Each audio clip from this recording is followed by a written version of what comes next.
The art is not making money but keeping it.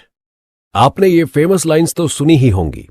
कहते हैं कि आज की इस दुनिया में पैसे कमाना उतना मुश्किल नहीं है जितना मुश्किल है पैसे को संभाल कर रखना या पैसे का सही इस्तेमाल करना। हमने अपने आसपास बहुत से ऐसे एग्जाम्पल देखे होंगे जिन्होंने लाइफ में पैसे तो बहुत कमाए, लेकिन उन्हें सही ढंग से मैनेज न कर पाने की वजह से एक समय के बाद उनका कमाया हुआ पैसा किसी काम का ना रहा।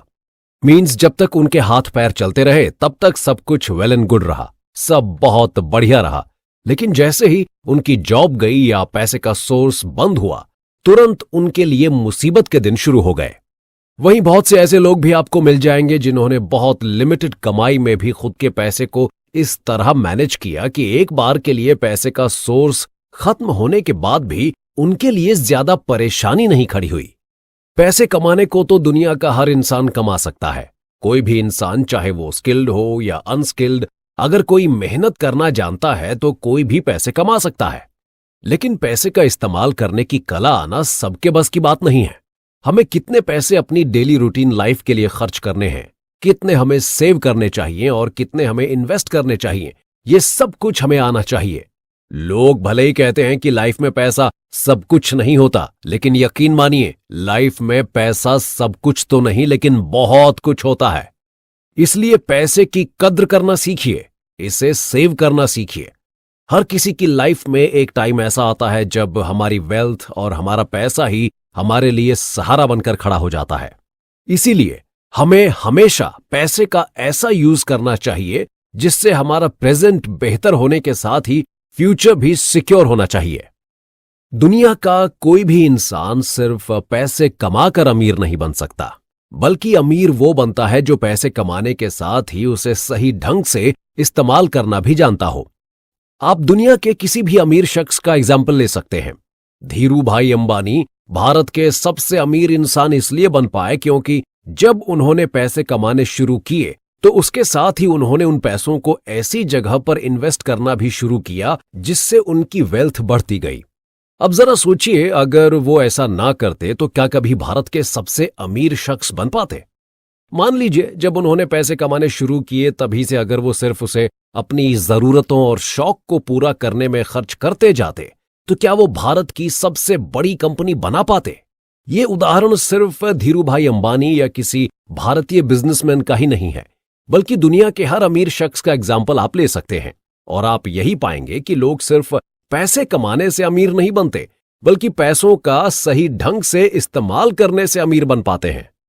लाइफ में सेविंग और स्पेंडिंग का ऐसा बैलेंस होना चाहिए जिससे हम कभी भी पैसे को लेकर परेशान ना हो। जैसा कि दुनिया की सबसे अमीर शख्सियतों में से एक वॉरेन बफे कहते हैं कि do not save what is left after spending but spend what is left after saving. यानी कि आप खर्च करने के बाद जो पैसा बचाते हैं उनसे सेविंग मत कीजिए, बल्कि सेविंग करने के बाद जो पैसे बच जाएं उन्हें खर्च कीजिए। तो अब अगर आप भी पैसे खर्च करने की कला सीखना चाहते हैं, आप भी उस राज को सीखना चाहते हैं जिसकी मदद से आप पैसे से पैसा बना सकें, और अगर आप भी अपने पैसे को लेकर कंफ्यूज हैं कि इसे कितना स्पेंड करें, कितना सेव करें, कितना इन्वेस्ट करें और आखिर कहां इन्वेस्ट, सेव या स्पेंड करें, तो फिर आप बिल्कुल सही जगह पर हैं।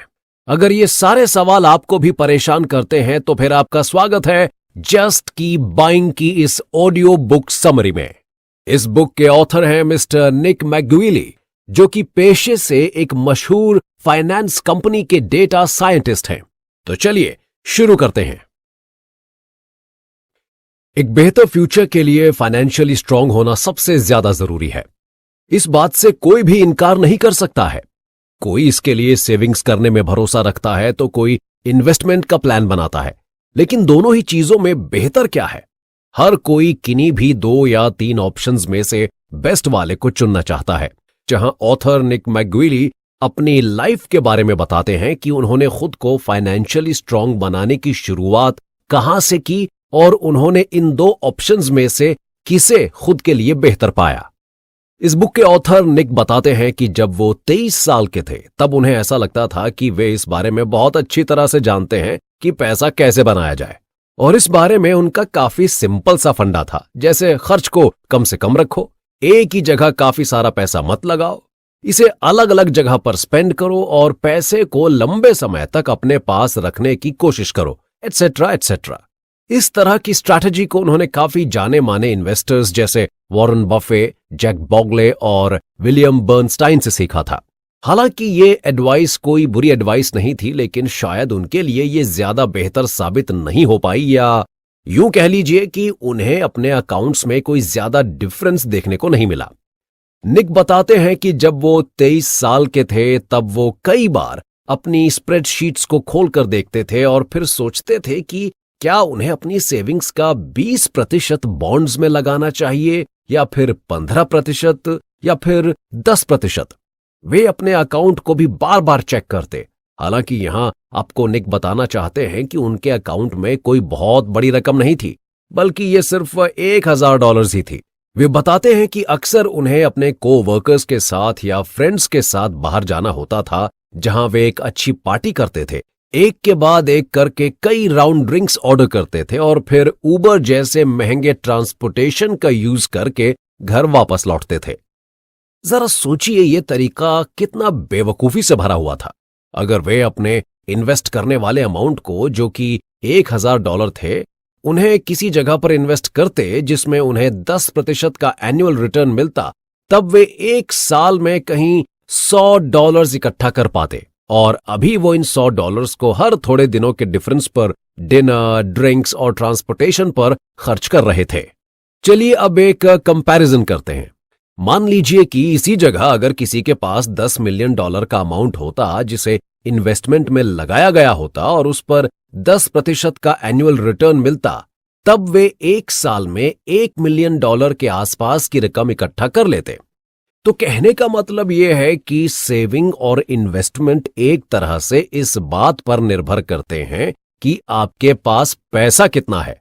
अगर ये अमाउंट $1000 जैसा छोटा सा है तो आपको लंबे समय तक इसे इन्वेस्ट करने के बाद भी कोई बहुत बड़ा प्रॉफिट नहीं होने वाला है। लेकिन ये इतनी छोटी रकम भी नहीं कि इसे आप हर 3 या 4 दिन के गैप पर $100 खर्च करते हुए खत्म कर दें। इसके लिए आप सेविंग्स का ऑप्शन बेहतर मान सकते हैं। इस पूरी बात को आप एक सेंटेंस में समराइज कर सकते हैं कि सेविंग्स एक पुअर यानी कि कम पैसे वाले के लिए है और इन्वेस्टमेंट एक रिच पर्सन के लिए है। यहां पुअर और रिच वर्ड्स का गलत मतलब निकालना ठीक नहीं होगा। पुअर वो स्टेट है जब आप अपनी 20s की उम्र में हैं, और इससे आगे जब आप सेविंग्स के जरिए एक बड़ी रकम जोड़ लेते हैं, तब आप खुद को पुअर से रिच की कैटेगरी में डाल सकते हैं। हर कोई अपनी अपनी लाइफ में इन दोनों ही फेज से होकर गुजरता है। अगर आप एक लंबे समय तक काम कर चुके हैं और आपने एक अच्छा खासा अमाउंट जोड़ लिया है, तो आगे की लाइफ आप बिना काम किए भी अपने अमाउंट को बढ़ा सकते हैं, और वो पॉसिबल होगा इन्वेस्टमेंट से। लेकिन अगर आप अभी अपनी लाइफ के वर्किंग मोड में हैं, तो आपको सेविंग्स पर ज्यादा फोकस करना चाहिए। सेविंग्स और इन्वेस्टमेंट दोनों की ही पूरी नॉलेज देने के लिए इस बुक समरी को 2 पार्ट में बांटा गया है, जिसमें से पहले पार्ट में ऑथर निक आपको सेविंग्स के बारे में बताएंगे और अगले में इन्वेस्टमेंट के बारे में। तो पहले पार्ट यानी कि सेविंग्स की शुरुआत करते हुए निक इस टॉपिक को सामने रखते हैं कि आपको कितनी सेविंग्स करनी चाहिए। अधिकतर केसेस में ऐसा होता है कि जितना लोग सोचते हैं कि सेविंग्स के लिए इतना काफी होगा, असल में उतना काफी होता नहीं है। आपने अक्सर देखा होगा कि कुछ एनिमल्स या बर्ड्स सिर्फ कुछ सीजन में ही बाहर निकलते हैं और बाकी के टाइम वे छिपे रहते हैं। जिस टाइम वे छिपे हुए होते हैं, तब के खाने के लिए वे अक्सर पहले से ही सारा खाना मैनेज कर लेते हैं, और वो ये तब करते हैं जब वे बाहर निकलते हैं। तो नेचर से सीखते हुए ह्यूमंस को भी इस स्ट्रैटेजी को फॉलो करना चाहिए। ऐसा बिल्कुल पॉसिबल है कि लाइफ के सारे स्टेजेस एक जैसे नहीं रहते, और कभी कभी तो ऐसा फेज आता है कि आपके पास सेविंग करने के लिए इनफ अमाउंट बच ही नहीं पाता। ऐसे टाइम में पेशेंस के साथ वेट कीजिए, और जब आपके पास ज्यादा अमाउंट हो तो सेविंग्स को भी नॉर्मल लिमिट से बढ़ाकर ज्यादा सेव कीजिए। इस तरह से आप पिछली कम सेविंग को रिकवर कर सकते हैं। निक बताते हैं कि अगर आप गूगल पर सर्च करते हैं कि आपको कितनी सेविंग करनी चाहिए, तो ये आपको हजारों से भी ज्यादा रिजल्ट्स देता है। लेकिन आप सिर्फ टॉप 10 रिजल्ट्स को चुनिए और उन्हें पढ़िए। लगभग सभी रिजल्ट्स में एक जैसी बात लिखी हुई मिलती है कि आपको अपनी इनकम का कम से कम 10% अमाउंट सेव करना चाहिए और आगे इसे 20%, 30% तक बढ़ाते रहना चाहिए। कुछ रिजल्ट्स ये दिखाते हैं कि आपको अपनी सेविंग्स को कम से कम इतना रखना चाहिए कि ये इनकम का 1 गुना हो और आगे इसे 2 गुना और 3 गुना करने के बारे में सोचना चाहिए। निक का मानना है कि ये रिजल्ट्स बिल्कुल बेसलेस हैं, क्योंकि ये ऐसे रिजल्ट्स को देने के लिए सिर्फ एक ही तरह के लॉजिक का यूज करते हैं। जैसे कि सभी लोगों की इनकम हर समय एक जैसी रहती है, हर किसी में सेव करने की एक जैसी हैबिट होती है। आप खुद ही बताइए, क्या ये प्रैक्टिकली पॉसिबल है? बिल्कुल भी नहीं। आप खुद की लाइफ से इसे जोड़कर देख सकते हैं और पता कर सकते हैं कि क्या आप ये पैटर्न फॉलो कर सकते हैं। कई सारी एकेडमिक रिसर्चेस भी इन रिजल्ट्स को गलत बताती हैं।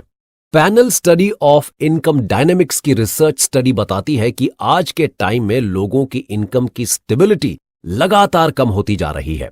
खासकर किसी बिजनेस प्रोफेशनल के लिए तो ये कभी भी फिक्स हो ही नहीं सकती। फिर जब इनकम ही फिक्स नहीं हो सकती तो आप सेविंग के लिए एक सर्टेन परसेंट या क्राइटेरिया कैसे फिक्स कर सकते हैं? निक कहते हैं कि उन्होंने खुद अपनी लाइफ में सेविंग्स में उतार चढ़ाव को कई बार देखा है। जब वे बॉस्टन से न्यूयॉर्क सेटल हुए तब उनकी सेविंग रेट 40% से घटकर 4% पहुंच गई थी, क्योंकि यहां के खर्च पहले वाले शहर से कहीं ज्यादा थे। और अब उन्होंने रूममेट्स के साथ रहना छोड़कर अकेले रहना शुरू कर दिया था। वे एडवाइस देते हैं कि यहां आपको नेचर का वही लॉ लगाने की जरूरत है जो बाकी के एनिमल्स या बर्ड्स लगाते हैं। जब उन्हें ज्यादा फूड मिलता है तब वे आगे के लिए उसे स्टोर करके रख लेते हैं। यही काम आपको भी करना है। आपको इस बात पर फोकस करना है कि आप ज्यादा से ज्यादा कितना अमाउंट सेव कर सकते हैं। अगर आपके पास इस समय ज्यादा इनकम है तो ज्यादा सेविंग्स कीजिए, और अगर कम इनकम है तो कम सेविंग्स कीजिए, पर कुछ ना कुछ खुद के लिए जरूर सेव कीजिए। आप सुन रहे हैं, आज के टाइम में वेट बढ़ने की प्रॉब्लम को काफी आम माना जाता है, खासकर वेस्ट कंट्रीज में जहां पर लोग काफी ज्यादा क्वांटिटी में फैट और कैलोरीज से भरा हुआ खाना खाते हैं। लेकिन ज्यादातर काम मशीन से होने की वजह से उनका फिजिकल लेबर उतना नहीं हो पाता जितना कि बाकी की जगह पर रहने वाले लोगों का होता है।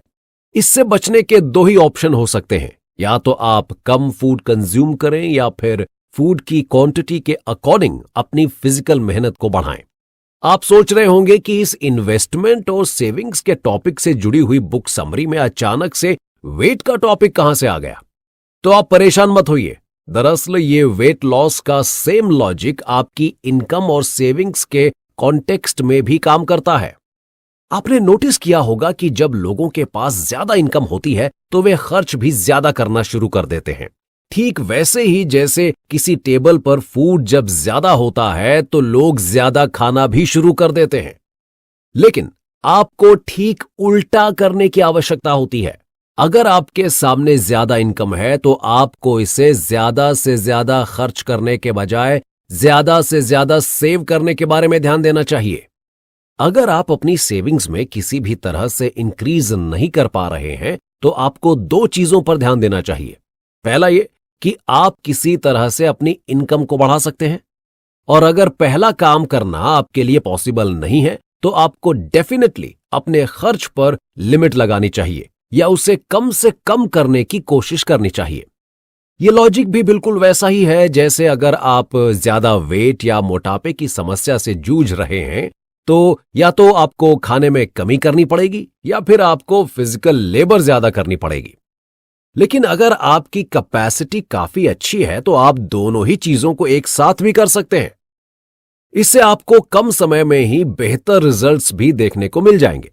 यही लॉजिक अगर आप अपनी इनकम और सेविंग्स के कॉन्सेप्ट में लगाते हैं और खर्च को कम से कम करने के साथ साथ इनकम को भी बढ़ा देते हैं तो आप काफी कम समय में ही अपनी सेविंग्स के ग्राफ को काफी अच्छी ग्रोथ दे सकने में कामयाब हो सकते हैं। लेकिन अब सवाल उठता यह है कि यह किया कैसे जाए।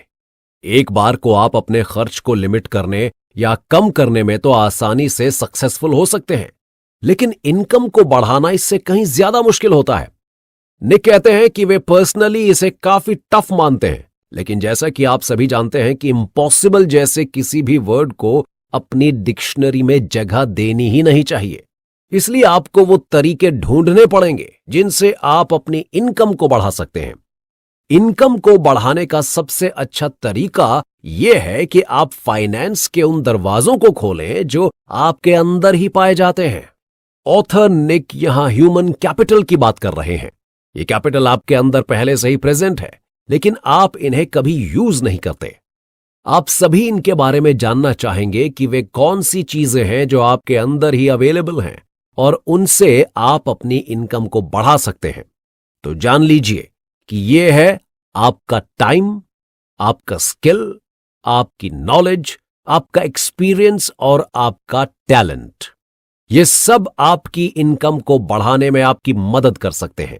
जैसे कि अगर आपको बिजनेस आइडिया को समझने का और उन्हें फंडिंग प्रोवाइड कराने का अच्छा एक्सपीरियंस है, तो आप इसे प्रोफेशनली अपनाकर इनकम का एक सोर्स खोल सकते हैं। टाइम के बारे में अक्सर लोग कहते हैं कि टाइम इज मनी, तो क्यों ना टाइम को सेल करके इनकम को बढ़ाया जाए।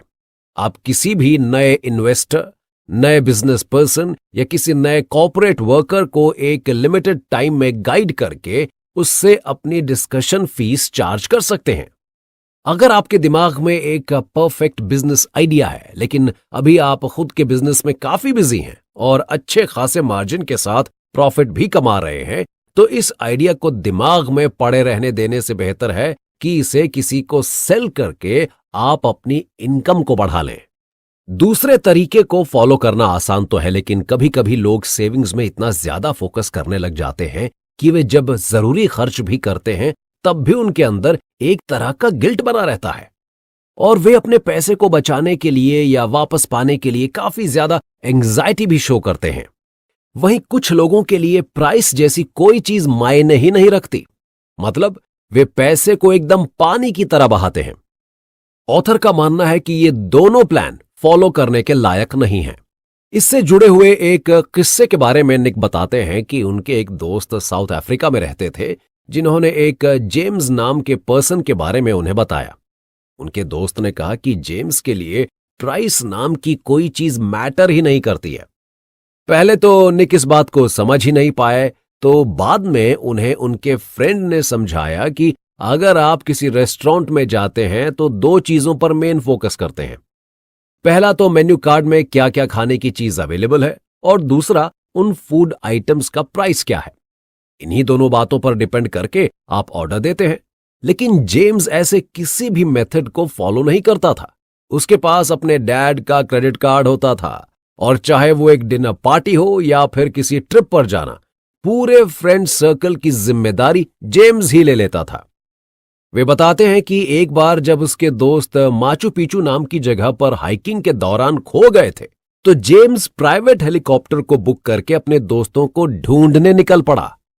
वहीं एक दूसरा एग्जाम्पल देते हुए निक बताते हैं कि एक बार वो अपने कॉलीग डैनियल के साथ ऊबर से किसी जगह पर जा रहे थे और उनके उस कॉलीग ने ऊबर ड्राइवर से सिर्फ इस बात पर बहस कर ली कि इस कंपनी की लोगों से पैसा कमाने की ये स्ट्रैटेजी ठीक नहीं है, जबकि इसके लिए वो ड्राइवर कहीं से भी रिस्पॉन्सिबल नहीं था। निक कहते हैं कि वे जेम्स और डैनियल में से किसी के भी पैसे खर्च करने या बचाने के माइंडसेट को सपोर्ट नहीं करते हैं। हालांकि अधिकतर लोग आज के टाइम में डैनियल जैसे माइंडसेट को अपनाते हैं और जरूरत के समय भी गिल्ट फ्री होकर पैसा खर्च नहीं कर पाते। हाँ, ये बात बिल्कुल सच है कि पैसा इंपॉर्टेंट है, लेकिन अगर आपके दिमाग में इसे खर्च करते समय हमेशा एक गिल्ट का अलार्म बजता रहता है, तो ये आपकी लाइफ को अफेक्ट कर सकता है। किसी भी जरूरत की चीज को खरीदते समय भी अगर आप प्राइस टैग को देखते हैं, तो ये लाइफ को बिल्कुल भी ना जीने जैसी स्टेज है। तो लाइफ में कैसे एक गिल्ट फ्री स्पेंडिंग को अपनाया जाए? उसके दो रूल हैं। पहला रूल है 2x का। अगर आप कहीं भी ज्यादा खर्च करने के बारे में सोचते हैं, तो आपको इतना ही अमाउंट कहीं पर इन्वेस्ट करने या फिर उसे सेव करने के बारे में भी सोचना चाहिए। जैसे कि अगर आप $400 की किसी ड्रेस को या शूज को खरीदना चाहते हैं, तो ये तभी खरीदें जब आपके पास इतना ही अमाउंट सेविंग में डालने के लिए भी अवेलेबल हो। ऐसा करने से आपका माइंड आपको ये सोचने पर पुश करता है कि अगर आप इतना पैसा जोड़ नहीं सकते तो फिर इतना ज्यादा खर्च क्यों कर रहे हैं। दूसरा रूल है खुद को फुलफिल या सेटिस्फाइड फील कराने का। आपको ऐसी चीजों पर खर्च करके पछतावा करने की जरूरत नहीं है जो आपको खुश रखने में एक रोल प्ले करती है। जैसा कि रोज एक महंगी कॉफी खरीद कर पीना शायद आपको गिल्ट फील करा सकता है, लेकिन अगर उस कॉफी को पीने के बाद आप खुद को ज्यादा एनर्जेटिक महसूस करते हैं तो गिल्ट को उठाकर दूर फेंक दीजिए और खुलकर कॉफी को एंजॉय कीजिए। अगर आप यहां पर गिल्ट करेंगे तो शायद इसका सीधा असर आपकी इनकम अर्निंग पर ही पड़ने लग जाएगा। ऑथर निक वर्ल्ड के सबसे रिच पर्सन कॉर्नेलियस वेंडरबिल्ट का एग्जाम्पल देते हुए कहते हैं कि एक समय ऐसा था जब उन्हें ट्रांसपोर्ट के बिजनेस का किंग माना जाता था। उनके बेटे ने भी उनके इस एम्पायर को अच्छी तरह से हैंडल किया, लेकिन उनकी डेथ के बाद यह बिजनेस धीरे धीरे नीचे जाने लगा और एक समय के बाद उनकी फैमिली में किसी के पास इतना फंड नहीं था कि वे बिजनेस को फिर से रिवाइव कर सकें। तो क्या वजह थी कि कॉर्नेलियस वेंडरबिल्ट की मेहनत से बनाई हुई और विलियम एच वेंडरबिल्ट की मैनेजमेंट स्किल से आगे बढ़ाई गई इस पूंजी को कोई संभाल नहीं सका? इसका एक बड़ा रीजन था लाइफस्टाइल के लेवल को बढ़ा देना। इसे लाइफस्टाइल क्रीप के नाम से भी जाना जाता है। लाइफस्टाइल क्रीप का मतलब है जब आपकी इनकम बढ़ जाती है तो आप अपने खर्चों को भी बढ़ा लेते हैं, जिससे आप अपने साथ वाले लोगों की लाइफस्टाइल को मैच कर सकें। वेंडरबिल्ट फैमिली के साथ भी ऐसा ही कुछ हुआ। $100 की सिगरेट, पूल में ब्रेकफास्ट और न्यूयॉर्क की महंगी जगहों पर रहने जैसी चीजों ने उनकी लाइफ में खर्च को बहुत ज्यादा बढ़ा दिया था। धीरे धीरे करके इस लाइफस्टाइल क्रीप ने उनकी सारी वेल्थ को कम करना शुरू कर दिया और फिर एक पॉइंट पर जाकर ये लगभग खत्म हो चुकी थी। हर इंसान अपनी लाइफ में काफी हार्ड वर्क के द्वारा पैसे कमाने की कोशिश करता है और जब वो इस काम में सक्सेसफुल हो जाता है तो वो इस मोमेंट को सेलिब्रेट करना चाहता है। इस सेलिब्रेशन के कई तरीके हो सकते हैं, चाहे ये खुद के लिए एक कार खरीदना हो या खुद को एक अच्छी ट्रीट देना हो, और ये किसी भी लिहाज से गलत नहीं है। आखिर किसी भी हार्ड वर्क के बाद खुद को अप्रिशिएट करना बहुत इंपॉर्टेंट है, लेकिन इसकी लिमिट क्या है? आपको खुद को इस हार्ड वर्क का प्राइस देने के लिए कितने पैसे खर्च करने चाहिए, इसका भी तो एक पैरामीटर होगा। कुछ लोग इस पैरामीटर को 50% पर फिक्स करना पसंद करते हैं, मतलब कि जितना कमाया है उसका आधा वे लाइफस्टाइल पर खर्च करना पसंद करते हैं। लेकिन क्या ये आपके फ्यूचर के अकॉर्डिंग सही है? बिल्कुल भी नहीं। निक कहते हैं कि लाइफस्टाइल क्रीप का पैरामीटर आपकी सेविंग्स रेट के अकॉर्डिंग फिक्स किया जाना चाहिए। जैसा कि आपको पहले के एपिसोड्स में बताया गया है कि हर एक पर्सन का सेविंग रेट उसकी इनकम पर डिपेंड करता है और उसी के अकॉर्डिंग वो अपने खर्चों को भी फिक्स करता है। इसलिए अगर आपकी अर्निंग कम है तो इस लाइफस्टाइल क्रीप से आपको थोड़ी दूरी बनाकर ही रहना चाहिए। लेकिन अगर आप एक अच्छा अमाउंट अर्न करते हैं और सेविंग्स के रेट को भी 20 से 25% के बीच रखने में कामयाब हो जाते हैं तो आपके लिए 50% का फॉर्मूला सही हो सकता है और इसके लिए आपको किसी भी तरह के गिल्ट को फील करने की भी जरूरत नहीं है। कुल मिलाकर परसेंटेज का ये एक परफेक्ट बैलेंस होना चाहिए जिसमें आपको सेविंग्स को मैक्सिमम से मैक्सिमम रखने की कोशिश करनी चाहिए। लाइफ को हमेशा एक सीधी लाइन के जैसा समझना शायद लोगों की सबसे बड़ी गलती हो सकती है। इसमें अप्स एंड डाउन्स दोनों की ही एक सर्टेन प्लेस है, खासकर जब आप फाइनेंशियल कॉन्टेक्स्ट में बात करें तब। आपकी लाइफ में कभी आपके पास बेहतर अर्निंग सोर्सेज होंगे जिनसे आप अच्छी खासी सेविंग्स भी कर सकेंगे, तो वहीं आपकी लाइफ में ऐसे भी फेज आएंगे जब आप सेविंग्स को छोड़िए अपनी जरूरत की चीजों को खरीदने में भी गिल्ट महसूस करने से खुद को रोक नहीं सकेंगे। कुछ स्टेजेस तो ऐसी भी आ सकती हैं जिसमें आपको दूसरों से फाइनेंशियल मदद भी लेनी पड़ सकती है। निक अपने सभी लिसनर्स से एक सवाल पूछते हैं कि आपका क्या मानना है कि किसी मुश्किल सिचुएशन में आपको डेट यानी कि कर्ज लेना चाहिए या नहीं। यहां सभी के अपने अपने अलग पॉइंट ऑफ व्यू हो सकते हैं। लेकिन निक अपने ओपिनियन के बारे में बताते हुए ये कहते हैं कि उनके पास इस कॉन्सेप्ट को बेहतर तरीके से समझाने के लिए एक एग्जाम्पल है। निक बताते हैं कि रेगिस्तान में दो तरह के फूल देने वाले प्लांट्स पाए जाते हैं, जिनके नाम हैं एनुअल्स और पेरेनियल्स। एनुअल प्लांट्स वो होते हैं जो कि सिर्फ एक ही सीजन में फूल देते हैं और फिर खत्म हो जाते हैं। वहीं पेरेनियल प्लांट्स हर सीजन में फूल देते हैं। निक आगे कहते हैं कि एनुअल प्लांट्स के बारे में एक सरप्राइज करने वाली बात यह है कि उनके कुछ बीज अपने फेवरेबल सीजन में भी पेड़ में नहीं बदलते या फूल नहीं देते हैं। इसके पीछे का क्या कारण हो सकता है? क्योंकि ये तो काफी सोचने वाली बात है कि जिस पेड़ के पास खिलने के लिए सिर्फ एक ही सीजन हो और वो उस फेवरेबल सीजन में भी ना खिले। इसके पीछे का कारण यह है कि कभी कभी एनुअल प्लांट्स जब फूल देने वाले होते हैं तब उन्हें इनफ क्वांटिटी में पानी नहीं मिल पाता, तो ऐसे प्लांट्स पूरी तरह से सूख जाते हैं। ऐसी सिचुएशन के लिए एनुअल प्लांट्स अपने कुछ सीड्स को बचाकर रखते हैं ताकि आगे चलकर उसी सीजन में बारिश हो तब वे पूरी तरह से ना सूखकर कुछ फूलों को उगा सकें। इस तरह से ये एनुअल प्लांट के सीड रिस्क को कम करने का काम करते हैं। सेम लॉजिक आपके डेट यानी कि कर्ज लेने की पॉसिबिलिटी को भी डिसाइड करता है। निक कहते हैं कि अगर आपने कुछ सीड्स को सेविंग्स के फॉर्म में पहले से ही बचा कर रखा है तो सूखे जैसी स्थिति में भी आप उनसे अपना काम चला सकते हैं और आपको बाहर किसी से डेट लेने की जरूरत नहीं पड़ेगी।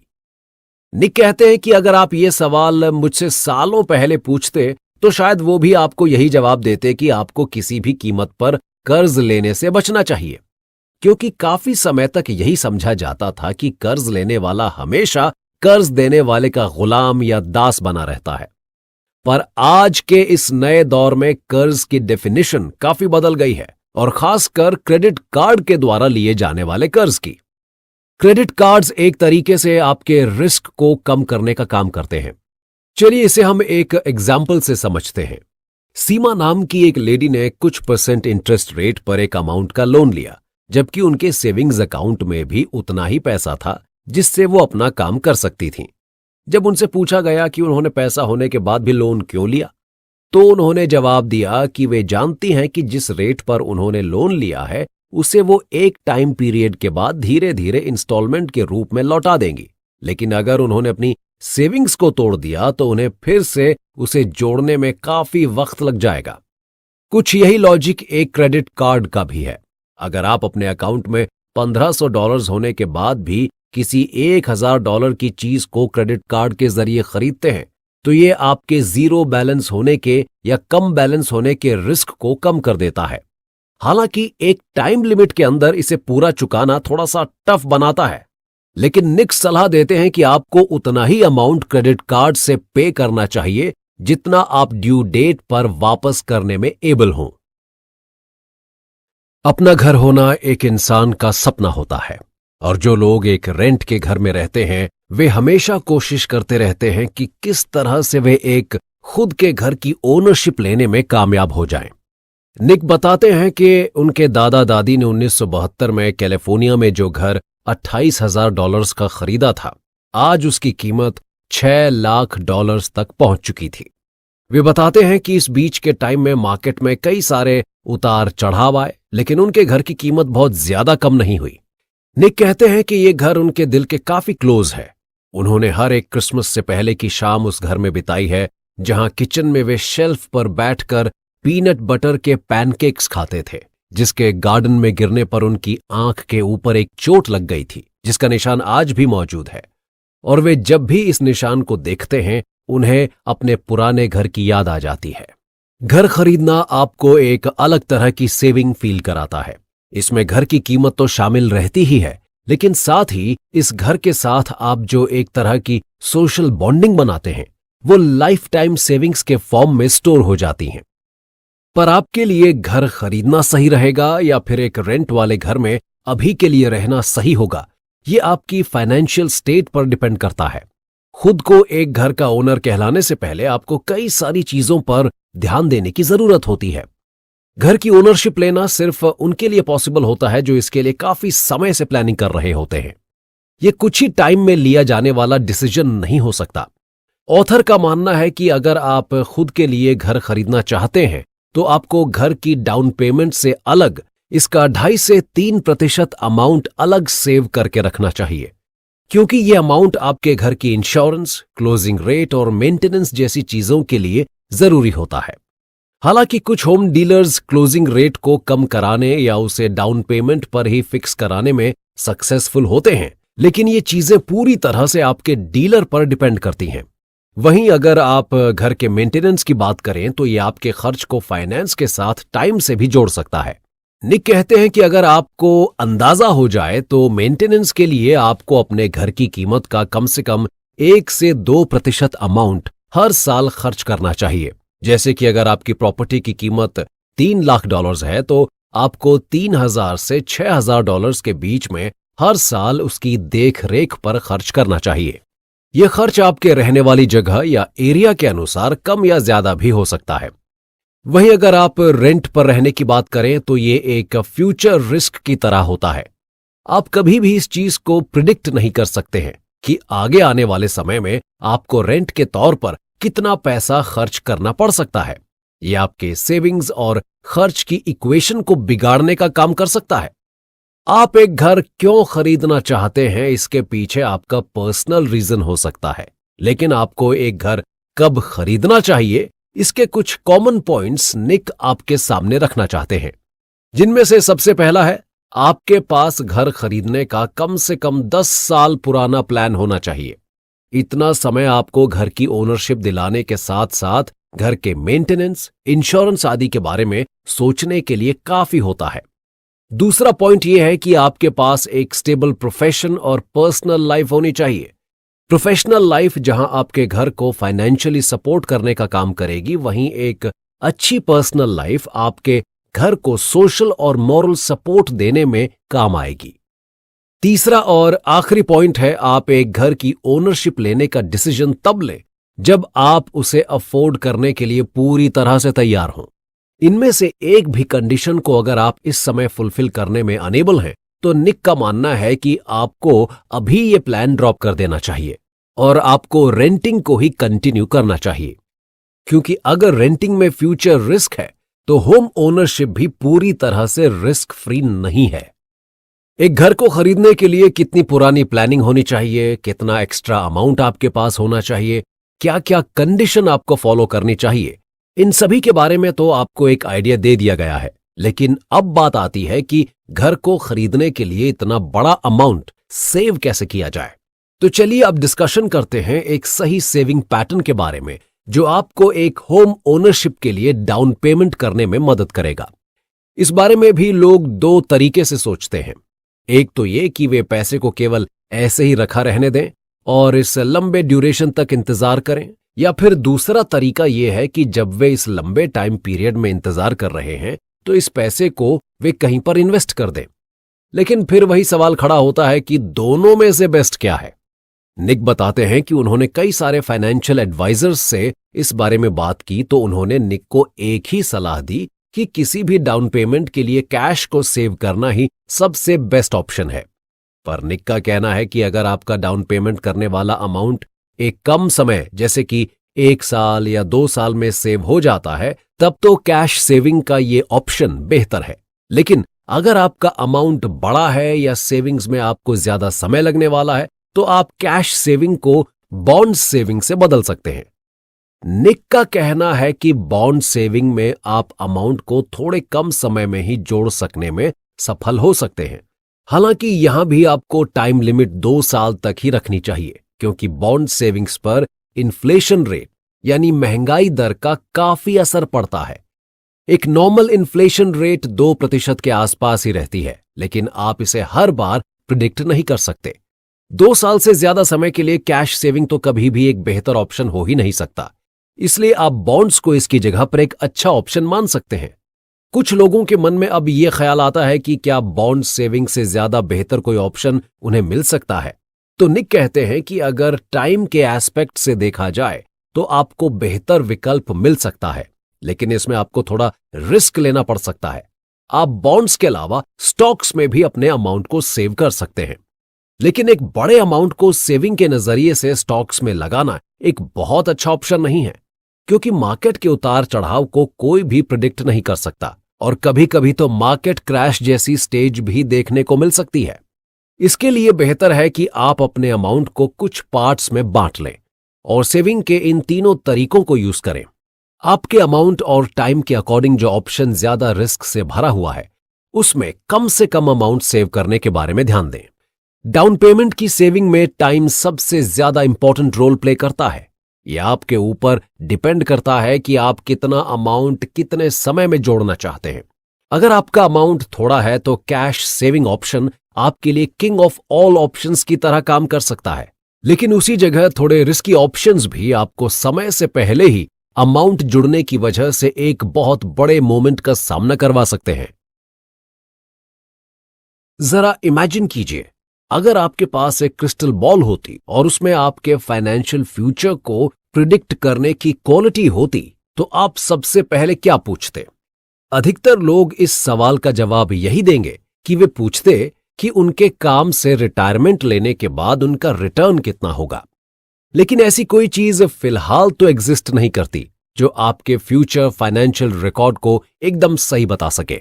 हां, लेकिन आपके लाइफस्टाइल, सेविंग्स और प्रेजेंट अर्निंग को देखते हुए आपके फ्यूचर रिटर्न्स को काफी हद तक प्रिडिक्ट किया जा सकता है।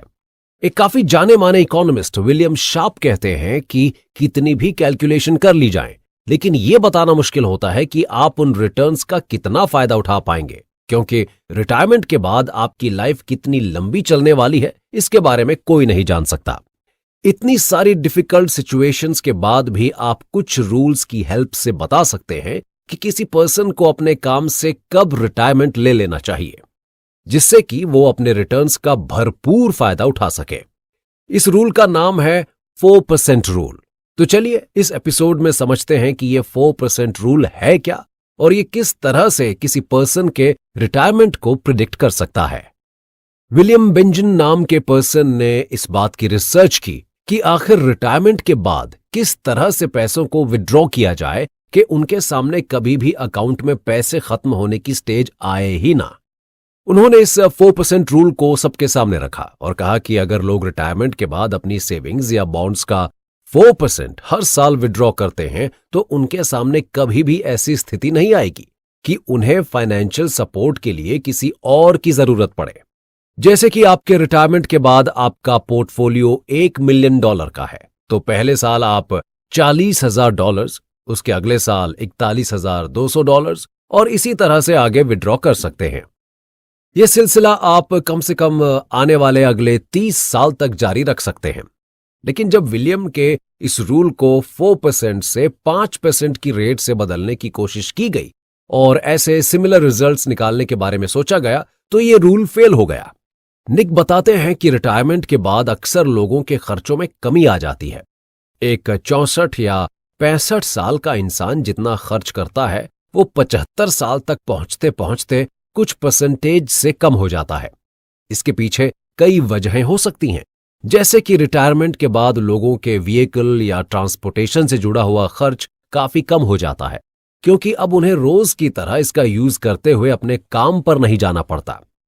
एक स्टडी में पाया गया कि लोग रिटायरमेंट के बाद अपने खर्च में लगभग हर साल 3% तक की कमी कर देते हैं। इन सब वजहों से भी विलियम का 4% रूल हमेशा अप्लाई नहीं किया जा सकता। तो इसके बाद इस 4% रूल को रिप्लेस किया क्रॉस ओवर पॉइंट रूल ने।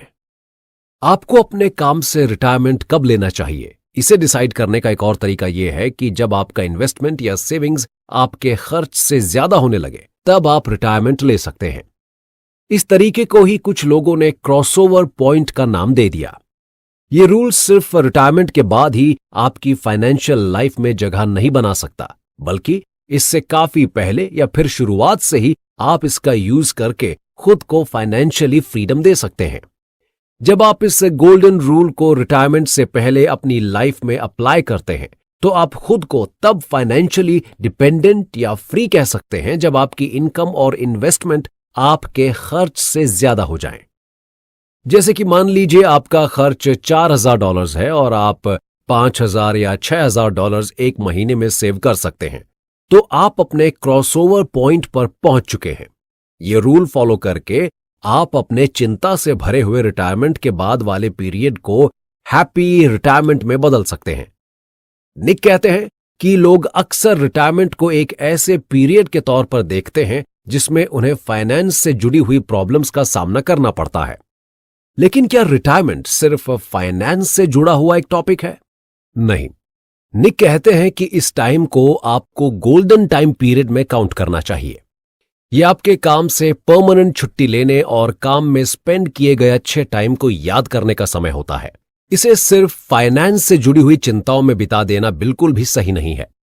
ये कोई फाइनेंशियल क्राइसिस का समय नहीं है, बल्कि आपको तो ये सोचना चाहिए कि आपको अब अपने रेगुलर काम से लंबा ब्रेक मिला है और आप अपने रिटर्न्स से अब किसी नए बिजनेस या काम की शुरुआत कर सकते हैं। निक ने कई सारे ऐसे एग्जाम्पल देखे हैं जिनमें लोगों ने अपने रिटायरमेंट के बाद अपना बिजनेस शुरू किया और वो उसमें सफल भी हुए। जब आप लाइफ के किसी भी फेज में एक नई शुरुआत करने की हिम्मत और काबिलियत रखते हैं तो आप किस चीज से रिटायर हो रहे हैं? इसलिए ऐसा सोचना और इस गोल्डन टाइम को बर्बाद करना किसी भी तरह से ठीक नहीं है। निक कहते हैं कि आपको दिमाग में हमेशा ऐसी सोच रखनी चाहिए कि आप किसी भी काम के लिए रिटायर्ड होने की वजह से रिजेक्ट नहीं हो सकते हैं। इसके बारे में एक जोक करते हुए निक कहते हैं कि उन्हें नहीं पता कि मरने के बाद वे कहां जाने वाले हैं, लेकिन अगर उन्हें वहां भी काम मिला तो वो उसे करने से पीछे नहीं हटेंगे। इस जोक के द्वारा निक ये समझाना चाहते हैं कि काम की वैल्यू हर जगह होती है और आपको भी लाइफ के हर फेज में काम की रिस्पेक्ट करनी चाहिए।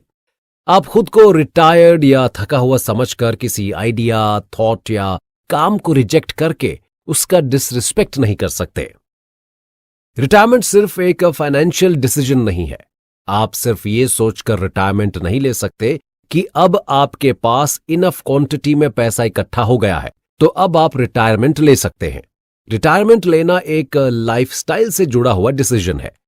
रिटायरमेंट लेने के बाद आप अपना समय कहां स्पेंड करने वाले हैं, आप किन तरह के सोशल ग्रुप्स को ज्वाइन करने वाले हैं, रिटायरमेंट लेने का आपका पर्पस क्या है, वगैरह वगैरह।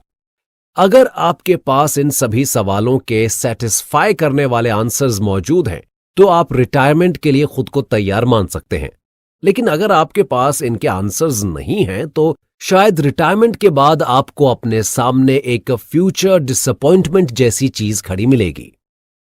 क्योंकि सिर्फ फाइनेंशियली सेटिस्फाइड होने से आप मेंटल सेटिस्फैक्शन को हासिल नहीं कर सकते और यह लाइफ में सबसे ज्यादा जरूरी है। रिटायरमेंट के बाद एक बेहतर लाइफ आप तभी एक्सपेक्ट कर सकते हैं जब आपने इसकी सही तरीके से प्लानिंग की हो। यह प्लानिंग सिर्फ आपके खर्च, सेविंग, इन्वेस्टमेंट पर ही निर्भर नहीं करती, बल्कि आपको सबसे ज्यादा प्लानिंग अपने टाइम के लिए करनी चाहिए कि आप उसे कैसे स्पेंड करेंगे। बुक के ऑथर निक बताते हैं कि उन्होंने ऐसे बहुत सारे लोगों को देखा है जो एक अच्छा फाइनेंशियल सपोर्ट होने के बाद भी खुश महसूस नहीं करते, क्योंकि उनमें अपने अकेलेपन को फेस करने की हिम्मत नहीं होती है। ऐसे लोगों के लिए सबसे बेहतर ऑप्शन है कि वे लाइफ की इस सेकेंड इनिंग्स में भी खुद को अर्निंग में इन्वॉल्व कर लें। ये उन्हें बिजी रखने के साथ साथ उन्हें उनकी सेविंग्स, इन्वेस्टमेंट आदि में भी हेल्प करेगा। इसलिए खुद को रिटायर्ड समझने के बजाय खुद को एक नई इनिंग शुरू करने वाला समझिए। ये माइंडसेट कुछ ही दिनों में तैयार नहीं हो सकता, बल्कि इसके लिए आपको अपने रिटायरमेंट से काफी पहले ही सोचना शुरू कर देना चाहिए कि इस जॉब के बाद आप अपनी लाइफ को कैसे जीने वाले हैं। आपको आगे की लाइफ को एक बर्डन की तरह ना समझते हुए इसे भी फुली एंजॉय करने के बारे में सोचना चाहिए। इस बुक समरी के अभी तक के एपिसोड्स में आपने सेविंग्स के बारे में जाना, जो कि इस बुक समरी का पहला पार्ट था। आगे के एपिसोड्स में आप पैसों को जोड़ने के दूसरे मेथड्स के बारे में जानेंगे, जो कि इन्वेस्टमेंट का तरीका है। लोग इन्वेस्टमेंट से जुड़े हुए अक्सर कुछ सवालों को लेकर हमेशा परेशान रहते हैं, जैसे कि ये किन कंडीशन में सेविंग्स से ज्यादा बेहतर है, आपको कहां इन्वेस्टमेंट करनी चाहिए और कितने अमाउंट को इन्वेस्ट करना चाहिए, वगैरह वगैरह। तो चलिए शुरू करते हैं इस अगले पार्ट के पहले चैप्टर की, जो इस बारे में है कि आपको इन्वेस्टमेंट क्यों करनी चाहिए।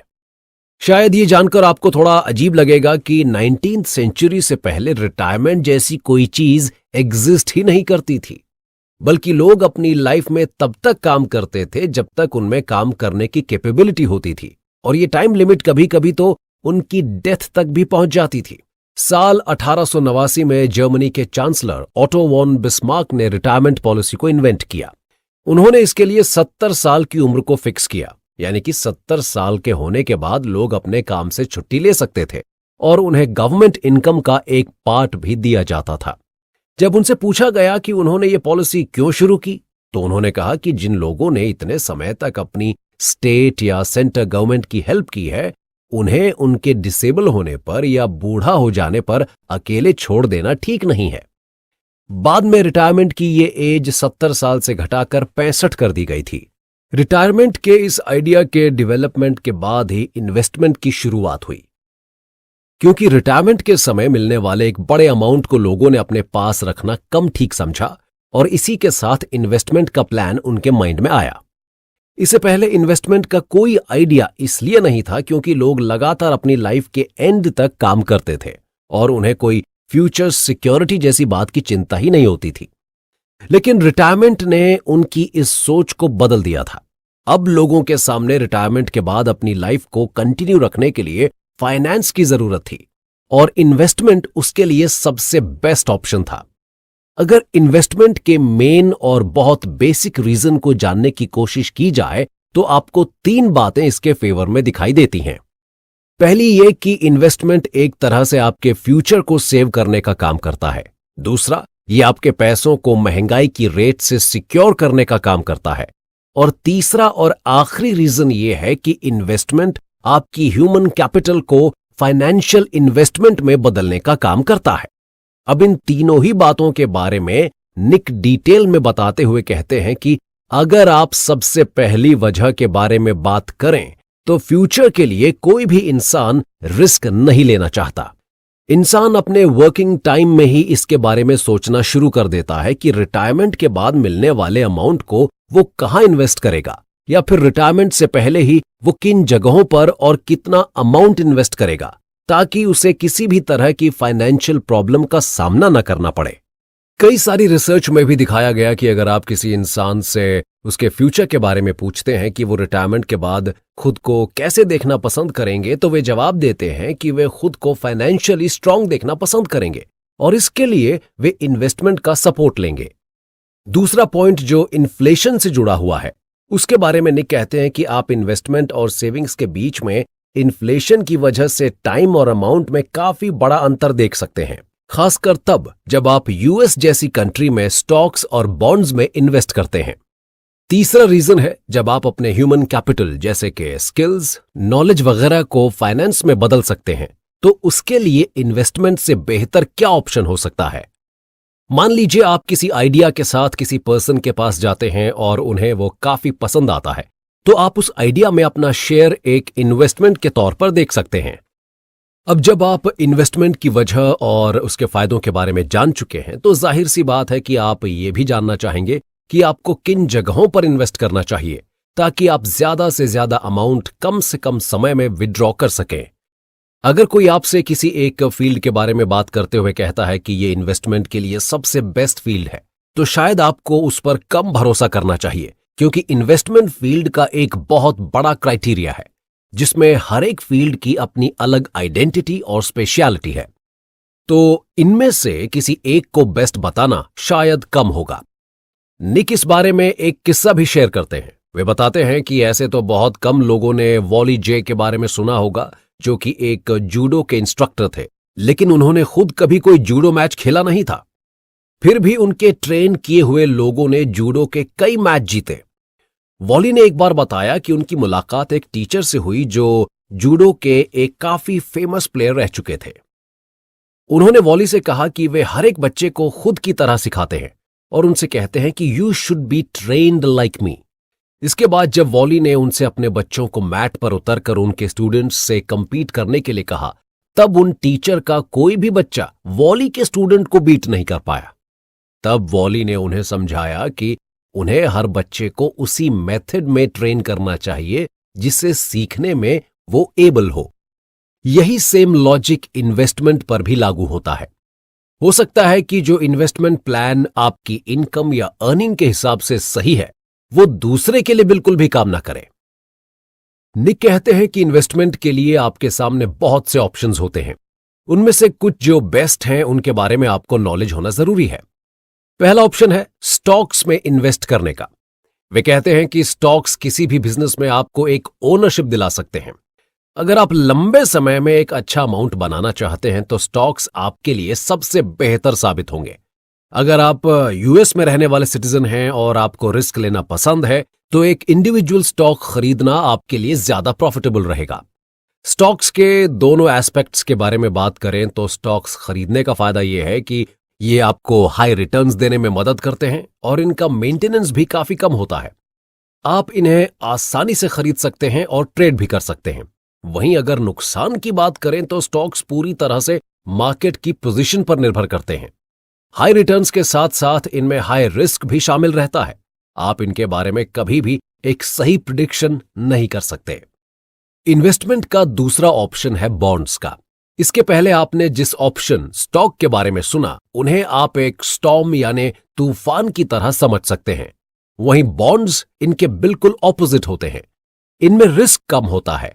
बॉन्ड्स को एक लोन की तरह समझा जा सकता है जिन्हें एक इन्वेस्टर से लिया जाता है और लेने वाले को बोरोवर का नाम दिया जाता है। बॉन्ड्स को एक निश्चित टाइम पीरियड के बाद आपको लौटाना होता है और यह टाइम पीरियड टर्म, टेन्योर या मैच्योरिटी कहलाता है। इन्हें आप सिक्योरिटी के पर्पस से बिल्कुल सही ऑप्शन मान सकते हैं। हालांकि स्टॉक्स की तुलना में इनका रिटर्न काफी कम पर स्टेबल होता है। इन पर मार्केट के उतार चढ़ाव का भी ज्यादा फर्क नहीं पड़ता। अगर पैसों को जोड़ने में आप सिक्योरिटी को अपनी टॉप प्रायोरिटी मानते हैं तो इन्वेस्टमेंट की फील्ड में बॉन्ड्स खरीदना आपके लिए एक बेस्ट एडवाइस साबित होगा। एक बार के इंसिडेंट के बारे में बताते हुए ऑथर निक कहते हैं कि उनके एक फ्रेंड हैं जिनका नाम डेरिन है। वे स्टॉक्स को खरीदने में काफी दिलचस्पी दिखाते थे। 25 जनवरी के दिन सुबह 8 बजे उनके पास डेरिन का मैसेज आया जिसमें उन्होंने निक से पूछा कि क्या उन्हें GME 930 जैसे इंडिविजुअल स्टॉक में इन्वेस्टमेंट करना चाहिए। ये एक तरह का गेमिंग स्टॉक था जिसके बारे में एक ट्रेडर्स के ग्रुप ने प्रिडिक्शन किया था कि इसकी वैल्यू कुछ ही घंटों में काफी इंक्रीज होने वाली है। उस समय तक किसी को भी इस बात की श्योरिटी नहीं थी कि ऐसा सच में कुछ होने वाला है। हालांकि डेरिन जानते थे कि निक कभी भी इंडिविजुअल स्टॉक के लिए किसी को रेकमेंड नहीं करते हैं, लेकिन इस बात का उन्हें ज्यादा फर्क नहीं पड़ता था। वे बस एक लॉजिक जानना चाहते थे जिस पर वे यकीन कर सकें कि क्यों उन्हें इस स्टॉक में इन्वेस्ट नहीं करना चाहिए। निक ने उनके सवाल का हंसते हुए जवाब दिया कि इस स्टॉक में इन्वेस्ट करना शायद आपकी लाइफ का सबसे अच्छा डिसीजन होगा। निक भी नहीं जानते थे कि आगे क्या होने वाला है। उनकी बातचीत के लगभग 1 घंटे बाद ही जब मार्केट खुला तो GME ने अपने दिन की शुरुआत एक काफी बेहतर प्राइस से की। पिछले दिन जब इसे क्लोज किया गया था तब ये $65 था और आज इसकी शुरुआत $96 से हुई थी।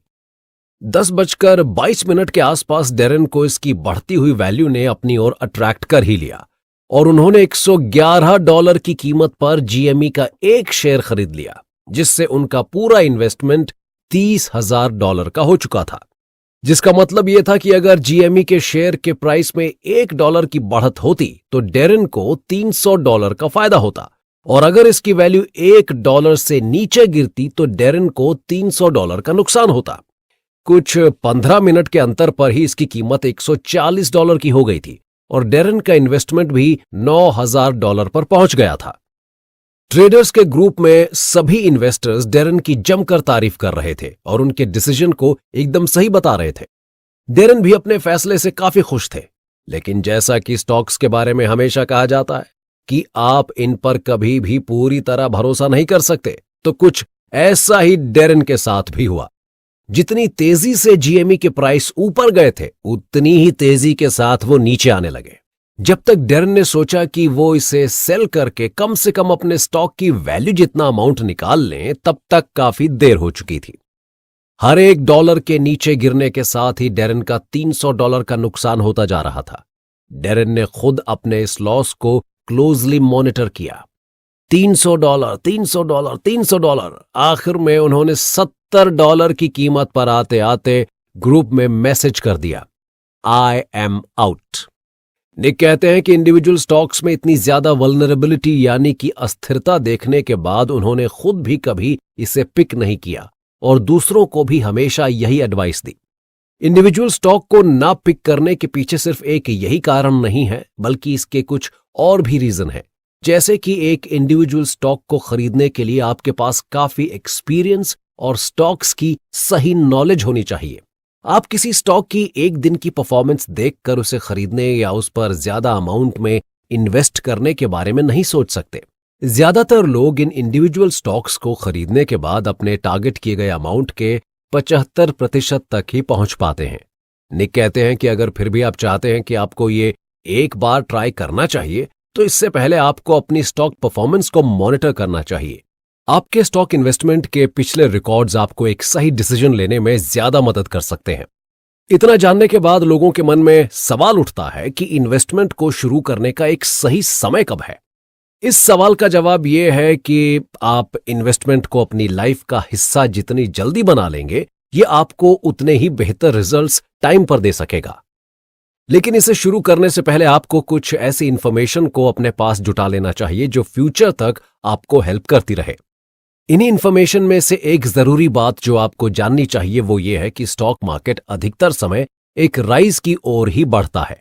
आप कभी भी ये प्रिडिक्शन नहीं कर सकते कि कंट्री में इस वक्त बहुत उथल पुथल है, इसलिए स्टॉक मार्केट भी नीचे आ सकती है। ये लॉजिक स्टॉक्स के केस में फिट नहीं बैठता। इस बारे में वॉरेन बफे बताते हैं कि 20th सेंचुरी में यूएस में 2 वर्ल्ड वॉर हुए, मिलिट्री में काफी बदलाव आया, एक फ्लू की बीमारी फैली, ऑयल के फील्ड में काफी उतार चढ़ाव आए, देश में कई बार मंदी भी हुई और एक काफी प्रसिद्ध प्रेसिडेंट ने रिजाइन भी कर दिया। लेकिन इसी समय डाउ नाम के स्टॉक ने अपनी पोजीशन 66 से बढ़ाकर 11,497 कर ली। और ये लॉजिक सिर्फ यूएस पर ही अप्लाई नहीं होता, बल्कि ये दुनिया की हर मार्केट पर लागू होता है। अधिकतर समय देखा जाए तो मार्केट में एक पॉजिटिव वाइब बनी ही रहती है। इसलिए अगर आप ये सोचकर बैठे हुए हैं कि अभी देश में हालात बेहतर नहीं हैं और जब ये बेहतर होंगे तब आप अपनी इन्वेस्टमेंट को शुरू करेंगे ताकि आपको ज्यादा प्रॉफिट हो सके, तो ऐसा सोचना शायद आपकी गलती हो सकती है। मान लीजिए कि आपको किसी से एक साथ $1 मिलियन का गिफ्ट मिला है और आप उसे इन्वेस्ट करने के बारे में सोच रहे हैं। आपको इन्वेस्टमेंट के 2 ऑप्शन दिए जाते हैं, जिनमें से पहला है कि आप अभी एक साथ सारे पैसे इन्वेस्ट कर दें और दूसरा ऑप्शन है कि आप हर साल इस पैसे का 1% इन्वेस्ट करें और ये काम आप अगले 100 साल तक करते रहें। आप इनमें से कौन सा ऑप्शन चुनेंगे? निक कहते हैं कि उनके अकॉर्डिंग तो पहला ऑप्शन ही बेटर है, क्योंकि इतने ज्यादा समय तक कोई अपने पास कैश को रख नहीं सकता। और दूसरी चीज, 100 साल एक लंबा समय है। आप इतने ज्यादा समय तक इन्वेस्टमेंट के लिए रुक नहीं सकते। इसकी भी 2 वजह हैं। पहली तो यह कि इसमें एज फैक्टर शामिल है और दूसरा, इतने लंबे टाइम पीरियड में आपको कई बार इन्फ्लेशन की बढ़ती और घटती हुई रेट का सामना करना होगा, जिसका सीधा असर आपके इन्वेस्ट किए हुए पैसे पर पड़ता है। लाइफ में हर किसी को एक रूल फॉलो करने की जरूरत होती है और वो ये है कि अगर आप किसी काम को करने के लिए एक सही समय खोज रहे हैं तो जान लीजिए कि इस काम को करने का सबसे बेहतर समय बीता हुआ कल था और इसी काम को करने का अगला सबसे बेहतर समय आज है। यह ज्यादा मायने नहीं रखता कि आप इन्वेस्टमेंट में कितने अमाउंट को इंक्लूड कर रहे हैं, बल्कि मायने यह रखता है कि आप किस तरह के इन्वेस्टमेंट को चुन रहे हैं, बाय ऑल नाउ या फिर एवरेज इन। इन दोनों में फर्क को समझने से पहले आप इनके बारे में जान लीजिए कि बाय ऑल नाउ इन्वेस्टमेंट का मतलब है कि आप सारे अमाउंट को एक साथ ही इन्वेस्टमेंट में लगा देते हैं, जबकि एवरेज इन का मतलब है कि आप थोड़े थोड़े समय के अंतर पर इस पैसे को इन्वेस्ट करते हैं। इनमें अगर सबसे बड़ा फर्क देखा जाए तो वो रिस्क का है। जाहिर सी बात है कि जब आप किसी जगह एक साथ पूरे पैसे को लगा देते हैं तो उसमें थोड़ा रिस्क भी शामिल रहता है। लेकिन अगर आप मार्केट के ग्राफ को काफी बारीकी से समझें तो आप देखेंगे कि मार्केट में क्रैश जैसी स्थिति काफी रेयर होती है। इसलिए हर वक्त रिस्क को अपने दिमाग में लेकर घूमते रहना भी ठीक नहीं है। पूरी तरह कन्विंस नहीं हुए हैं तो ये एपिसोड आपको इस बात पर भरोसा दिलाने में पूरी तरह से सफल होगा। चलिए शुरुआत करते हैं। मान लीजिए आपको 1920 से 1980 के बीच में यूएस स्टॉक मार्केट में अगले 40 साल तक इन्वेस्टमेंट करनी है। और इसके लिए आपको दो में से किसी एक स्ट्रैटेजी को फॉलो करना है। या तो आप डॉलर कॉस्ट एवरेजिंग के जरिए इन्वेस्ट कर सकते हैं, जिसमें आपको अगले 40 साल तक लगातार हर महीने $100 इन्वेस्ट करने होंगे, या फिर आप बाय द डिप स्ट्रैटेजी को फॉलो कर सकते हैं। इसमें आपको हर महीने $100 खुद के पास सेव करने हैं और जब मार्केट में डिप हो तब आपको स्टॉक्स खरीद कर उनमें इन्वेस्ट करना है। यहां डिप का मतलब यह है कि मार्केट उस समय एक राइज को शो नहीं कर रहा हो, या फिर ऐसा समझ लें कि डिप वो सिचुएशन है जो दो ऐसी स्थिति के बीच में होती है जब मार्केट अपने मैक्सिमम राइज पर हो। निक कहते हैं कि अगर इस टाइम पीरियड के दौरान उन्हें ये दो ऑप्शन मिलते तो वो दूसरे वाले को पिक करते। निक कहते हैं कि बाय द डिप आपके लिए एक बेस्ट ऑप्शन होता है जब आप बिल्कुल बॉटम प्राइस पर स्टॉक्स को खरीदते हैं और फिर एक टाइम लिमिट तक स्टॉक्स को अपने पास रखकर फिर मार्केट के राइज होने पर उन्हें सेल कर देते हैं। लेकिन इस स्ट्रैटेजी में सबसे बड़ी दिक्कत यही है कि आपको मार्केट में डिप की स्थिति काफी कम देखने को मिलेगी। ऐसा बहुत कम होगा कि आप किसी स्टॉक के बॉटम प्राइस पर उसे खरीद सकें। अगर एक तरह से आइडिया लगाया जाए तो सिर्फ मार्केट डिप ही एक अकेली ऐसी पोजीशन है जिसमें यह buy the dip strategy dollar cost averaging को बीट कर सकती है। लेकिन बाकी सारे टाइम में डीसीए ही अपनी पोजीशन को डोमिनेट करता है। हालांकि टाइम इन्वेस्टमेंट की फील्ड का एक मेजर फैक्टर है। आपका लक पूरी तरह से इस टाइम पर निर्भर करता है। यहां तक कि आपको इन्वेस्ट करने की चॉइस भी टाइम देखकर ही डिसाइड करनी होती है। निक बताते हैं कि उन्होंने इस टाइम फैक्टर को अपने इन्वेस्टमेंट फील्ड में काफी क्लोजली फील और मॉनिटर किया है। वे बताते हैं कि उन्होंने 1922 से 1961 के बीच के 40 साल के एक लंबे समय में $48,000 को डीसीए में इन्वेस्ट किया और अपने ड्यू टाइम पीरियड के बाद उन्हें रिटर्न के तौर पर $5 लाख मिले। वहीं बाय द डिप में उन्होंने इतना सेम अमाउंट 1942 से 1981 के बीच में इन्वेस्ट किया, जब उन्हें रिटर्न के तौर पर केवल $1,53,000 मिले, जो कि पिछले अमाउंट से लगभग 226% के अंतर पर था। इस तरह से टाइम आपके डीसीए और बाय द डिप जैसी स्ट्रैटेजी को अफेक्ट करता है। इससे यह बात भी प्रूव होती है कि आपकी स्ट्रैटेजी ज्यादा मायने नहीं रखती, बल्कि मायने यह रखता है कि जब आप इन्वेस्ट कर रहे हैं तब मार्केट की पोजीशन कैसी है। इस एपिसोड का मकसद यह है कि हम आपको समझा सकें कि बाय द डिप के लिए अपने पास लंबे समय तक पैसों को जोड़ते रहना कभी भी एक अच्छा डिसीजन नहीं हो सकता। इसकी जगह पर आपका लगातार स्टॉक्स को खरीदते रहना ज्यादा सही डिसीजन है। निक कहते हैं कि अगर आप बिना सही टाइम के इंतजार किए लगातार स्टॉक्स को खरीदते रहते हैं तो आप अपनी अर्निंग का कम से कम 10.5% ड्रॉ कर सकते हैं। उनका मानना है कि जब स्टॉक्स की फील्ड में टाइम से जुड़ी हुई कोई भी प्रिडिक्शन ज्यादा मायने नहीं रखती तो आपको यहां सिर्फ एक ही स्ट्रैटेजी फॉलो करने की जरूरत है, और वो है जस्ट कीप बाइंग। इस बात में कोई शक नहीं कि इन्वेस्टमेंट में आपका लक काफी मैटर करता है, लेकिन क्या आप हर वक्त लक के बारे में ही सोचते हुए इन्वेस्टमेंट कर सकते हैं? नहीं। लक के बारे में आप एक लिमिट तक ही सोच सकते हैं। लक से जुड़ा हुआ एक किस्सा बताते हुए निक कहते हैं कि 1970 के टाइम में ऑथर और पब्लिशर का एक नियम था कि कोई भी ऑथर साल में एक से ज्यादा बुक नहीं लिखता था। इसके पीछे का लॉजिक यह था कि अगर किसी एक ऑथर की साल में एक से ज्यादा बुक पब्लिश की जाएगी तो ऑथर के ब्रांड के नाम की ज्यादा वैल्यू नहीं रह जाएगी। लेकिन यह पॉलिसी स्टीफन किंग के लिए बिल्कुल भी फेवरेबल नहीं थी, क्योंकि वे साल में कम से कम 2 किताबें लिखकर पब्लिश कराना चाहते थे। उन्होंने इसके लिए एक तरीका निकाला। उन्होंने अपने एक्स्ट्रा राइटिंग के काम को जारी रखा और इस एक्स्ट्रा वर्क को उन्होंने एक दूसरे ऑथर रिचर्ड बकमन के नाम से पब्लिश करवा दिया। कुछ सालों तक किंग ने अपनी बुक्स की काफी अच्छी सेल को विटनेस किया, जबकि रिचर्ड अभी भी एक अननोन ऑथर ही बने रहे। कुछ दिन बाद एक घटना हुआ ऐसा कि वॉशिंगटन डीसी के एक बुक स्टोर ओनर, जिनका नाम स्टीवन ब्राउन था, उन्होंने नोटिस किया कि किंग की बुक्स और रिचर्ड की बुक्स का राइटिंग पैटर्न काफी सिमिलर था। उन्होंने इस बात को लोगों के सामने रखा और इस बात के पुख्ता सबूत भी दिए। इसके बाद उन्होंने किंग को एक डिबेट के लिए भी बुलाया और इसके बारे में सफाई देने के लिए कहा।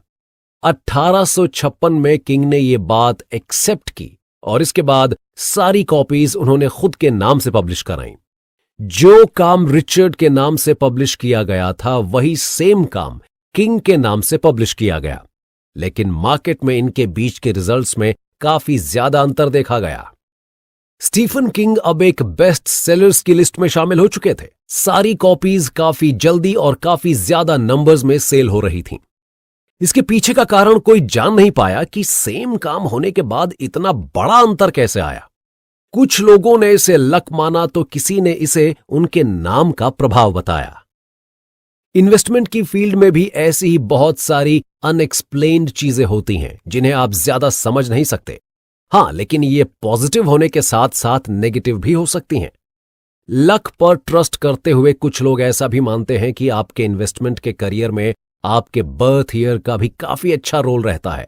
लेकिन निक का कहना है कि अगर आप पिछले सालों में इन्वेस्टमेंट मार्केट को ठीक से समझें तो आप देखेंगे कि स्टॉक्स या दूसरे इन्वेस्टमेंट की फील्ड में प्रिडिक्शन करना कोई आसान काम नहीं है। तो बर्थ ईयर से आप कैसे समझ सकते हैं कि आपको फ्यूचर में एक अच्छा प्रॉफिट होने वाला है या फिर आप लॉस का सामना कर सकते हैं? निक का इस बारे में कहना है कि इन्वेस्टमेंट में लक फैक्टर होने के बावजूद आप अपने फ्यूचर फाइनेंस पर पूरा कंट्रोल रख सकते हैं। यहां तक कि इन्वेस्टमेंट में मार्केट की स्टेज भी काफी ज्यादा मैटर करती है, लेकिन तब भी अगर आप खुद के इन्वेस्टमेंट को एक बेहतर तरीके से प्लान करते हैं तो आप कई सारे रिस्क के स्टेज को आसानी से पार करके प्रॉफिट अर्न कर सकते हैं।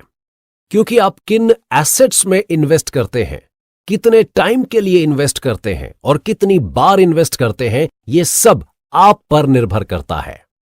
ये सभी बातें आपके फाइनेंस से जुड़े फ्यूचर को डिसाइड करने में बहुत इंपॉर्टेंट होती हैं। और जब इन चीजों पर आपका पूरा कंट्रोल है तो फिर फाइनेंस से जुड़े हुए फ्यूचर पर भी आपका पूरा कंट्रोल हो सकता है। इसके लिए आप कुछ बातों को फॉलो कर सकते हैं, जैसे कि जब मार्केट अपने लो फेज में हो तब कोशिश करें कि कम से कम पैसा आपको मार्केट से विड्रॉ करना पड़े। आप उन स्टॉक्स या बॉन्ड्स में ज्यादा इन्वेस्ट करने के बारे में सोचें जो एक स्टेबल पोजीशन को दिखाते हैं, यानी कि उनकी वैल्यू में हर समय ज्यादा फर्क देखने को नहीं मिलता है। यह काफी ऑब्वियस सी बात है कि अगर आप रिस्क के फैक्टर को कम से कम रखने में सफल हो जाते हैं तो आप फाइनेंस के इस फ्यूचर को भी मैक्सिमम टाइम अपने फेवर में कर सकते हैं। एक सक्सेसफुल इन्वेस्टमेंट करने के लिए या एक सक्सेसफुल इन्वेस्टर बनने के लिए आपको कभी ना कभी इस जर्नी में रिस्क तो लेना ही पड़ता है, और शायद यही एक बेहतर इन्वेस्टर बनाने वाली किसी स्कूल की एडमिशन फीस होती है। निक फ्रेड स्मिथ के बारे में बताते हैं कि कैसे उन्होंने अपने बिजनेस में एक रिस्क लिया और किस तरह से इस रिस्क को लेने की वजह को जस्टिफाई भी किया। फ्रेड स्मिथ ने एक पैकेज डिलीवरी की कंपनी शुरू की थी जिसका नाम फेडरल एक्सप्रेस था और बाद में यह बदलकर फेडेक्स कर दिया गया। फ्रेड इस समय अपनी कंपनी में पैसा लगाने की स्थिति में बिल्कुल भी नहीं थे और उनकी जो पहली फंडिंग पार्टनर कंपनी थी जिसका नाम जनरल डायनेमिक्स था, उसने भी उन्हें साफ मना कर दिया था कि अब वे फेडेक्स के लिए किसी भी तरह का फंड नहीं देंगे। फ्रेड काफी परेशान थे और उन्हें किसी जरूरी काम के लिए $24,000 की जरूरत थी, क्योंकि इस काम को किए बिना वे आगे के बारे में सोच नहीं सकते थे।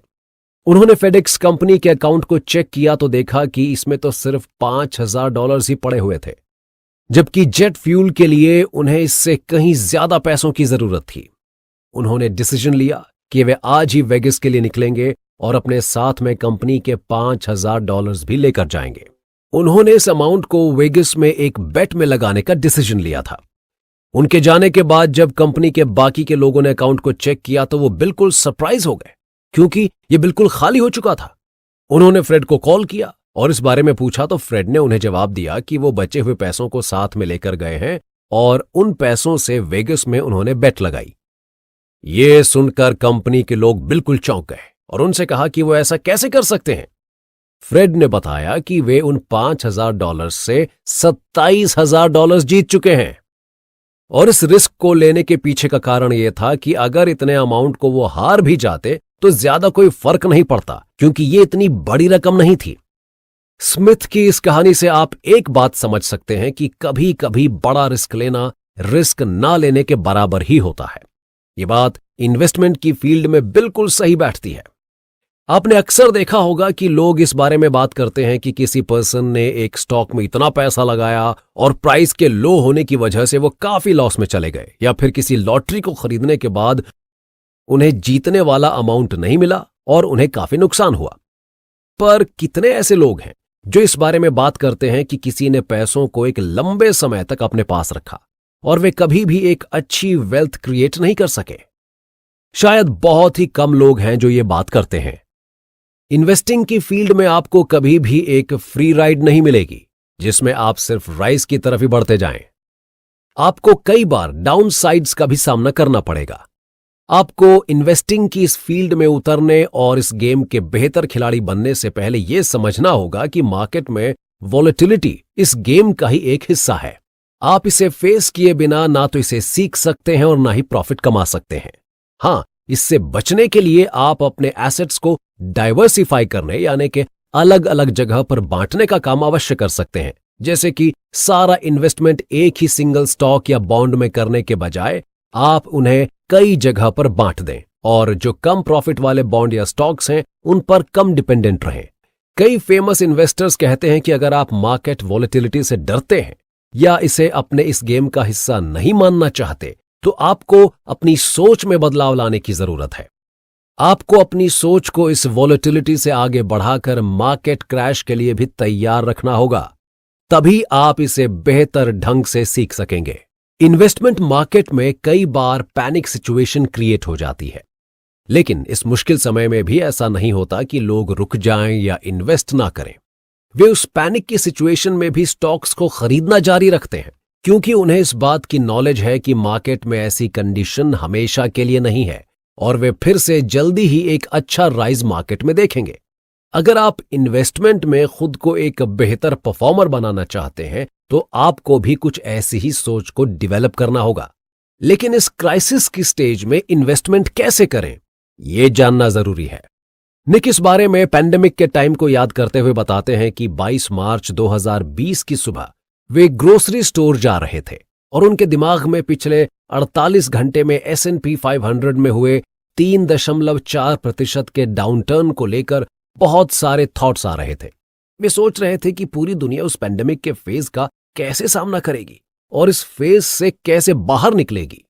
वे इस बारे में इसलिए भी ज्यादा सोच रहे थे क्योंकि उन्होंने हाल ही में काफी खबरें सुनी थीं, जैसे कि इतनी ज्यादा संख्या में महंगी शादियां कैंसिल हो गईं, फैक्ट्रीज में वर्कर के नंबर्स को आधा कर दिया गया, बहुत सारी शॉप्स को बंद कर दिया गया, वगैरह वगैरह। इसके अलावा लोग भी उनके पास काफी ज्यादा नंबर्स में मैसेज करके पूछ रहे थे कि क्या ये मार्केट का बॉटम पॉइंट है, क्या उन्हें अपने स्टॉक्स को सेल कर देना चाहिए। तभी उनकी नजर ग्रोसरी स्टोर की बिल्डिंग के निचले हिस्से पर पड़ी जहां पर एक फूल वाला अपने फूलों को ठीक तरह से सजा कर रख रहा था।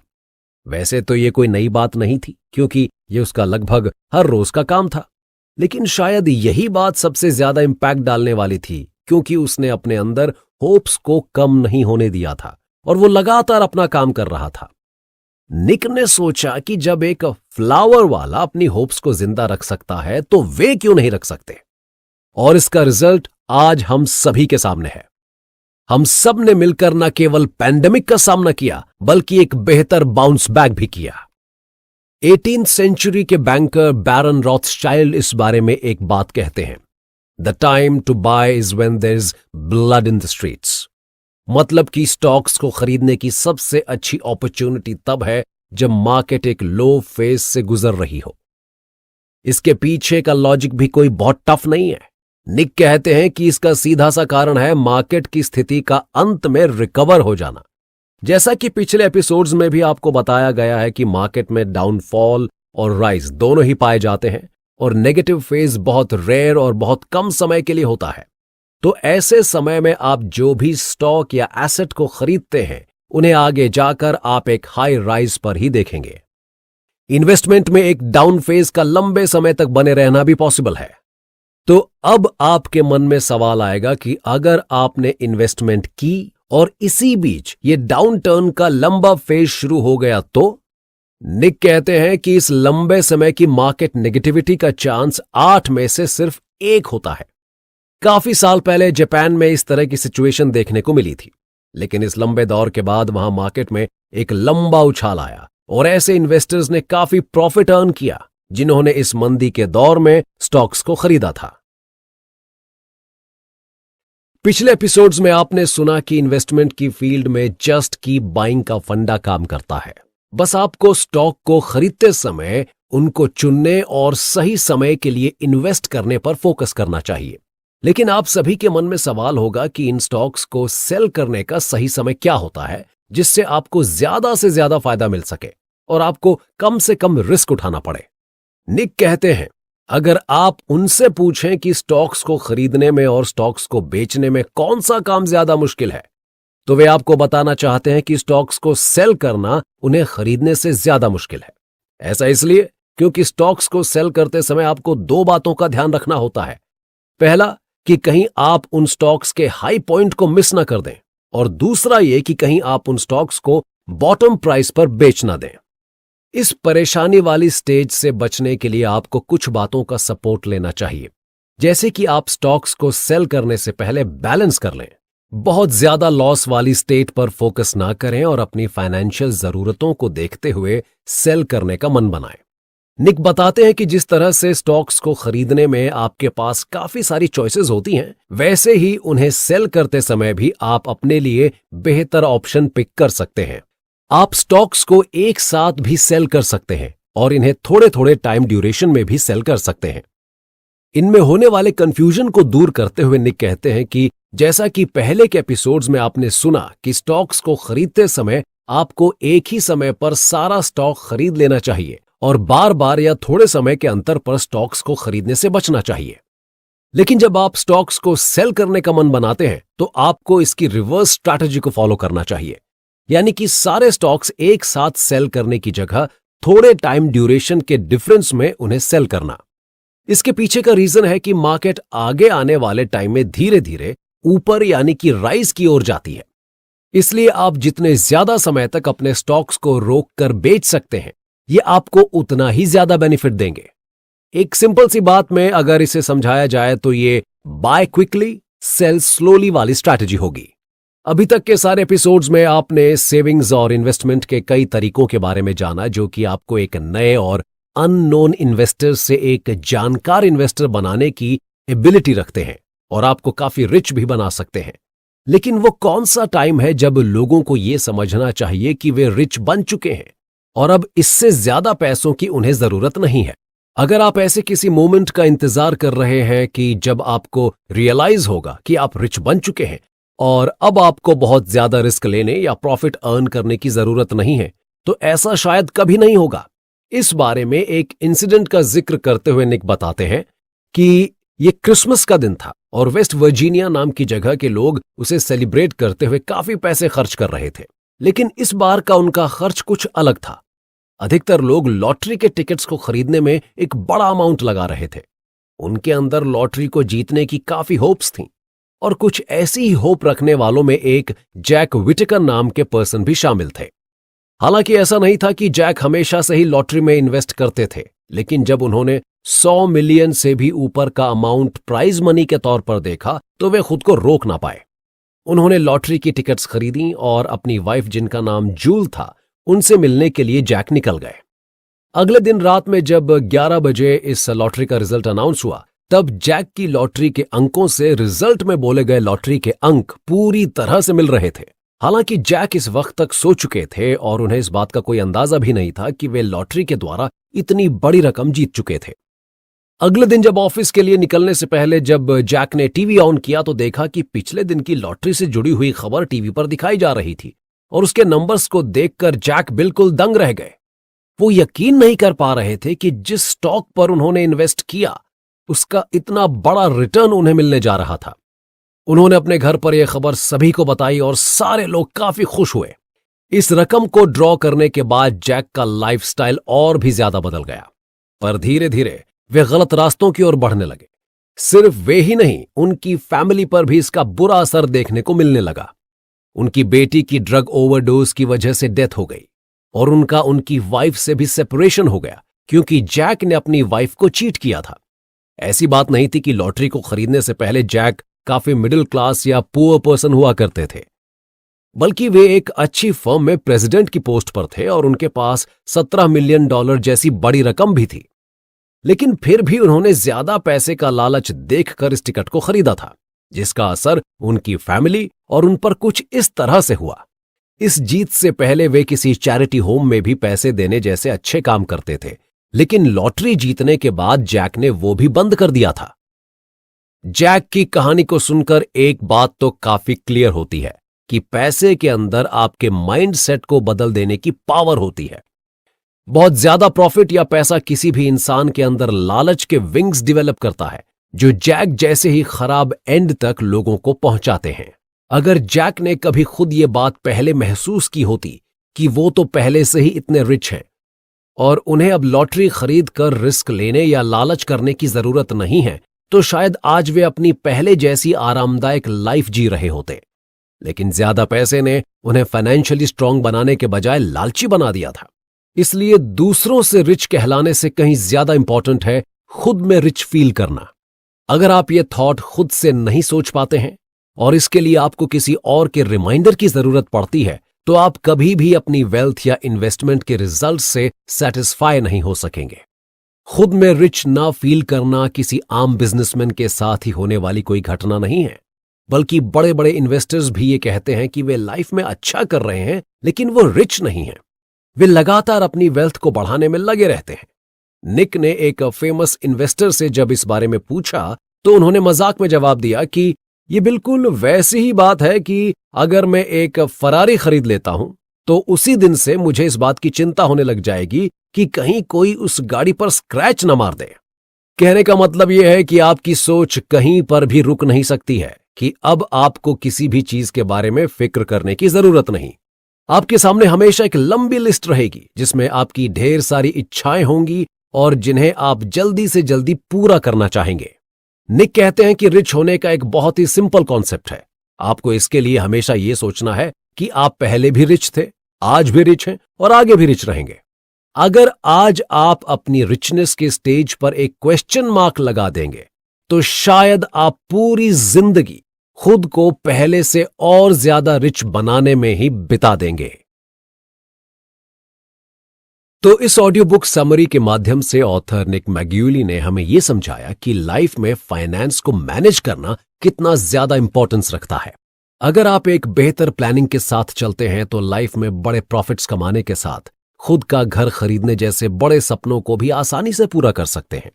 फाइनेंस की प्लानिंग के लिए कौन कौन से ऑप्शन आपके पास अवेलेबल हैं, आप इनका यूज कैसे कर सकते हैं, इन्हें कितना टाइम देना चाहिए, इन सब बातों पर डिटेल में चर्चा की गई है। एक बड़ा अमाउंट तैयार करने के लिए आप कौन सा रास्ता चुन सकते हैं, यह भी काफी डिटेल में बताया गया। बुक समरी में मेन फोकस सेविंग्स और इन्वेस्टमेंट पर किया गया। पहले पार्ट में जहां सेविंग्स को सोसाइटी के एक सेक्शन के लिए बेस्ट बताते हुए इसके तरीकों के बारे में बात की गई है, वहीं दूसरे पार्ट में इन्वेस्टमेंट के फायदे बताए गए हैं, जो कि ऐसे सेक्शन के लिए बेहतर हैं जो पहले से ही सेविंग करके कुछ पैसा अपने पास कलेक्ट कर चुके हैं। इनसे जुड़े हुए रिस्क के बारे में भी ऑथर ने काफी डिटेल में चर्चा की है और एक्सप्लेन किया है कि मार्केट के उतार चढ़ाव को लेकर अक्सर जो माहौल क्रिएट किया जाता है, वो असल में इतना लंबा या नेगेटिव होता ही नहीं है। निक ने इस बुक समरी के माध्यम से अपने लिसनर्स को रिस्क लेना सिखाया है और इन्वेस्टमेंट की फील्ड में रिस्क फैक्टर को कैसे कम कर सकते हैं, इसकी भी पूरी नॉलेज निक ने दी है।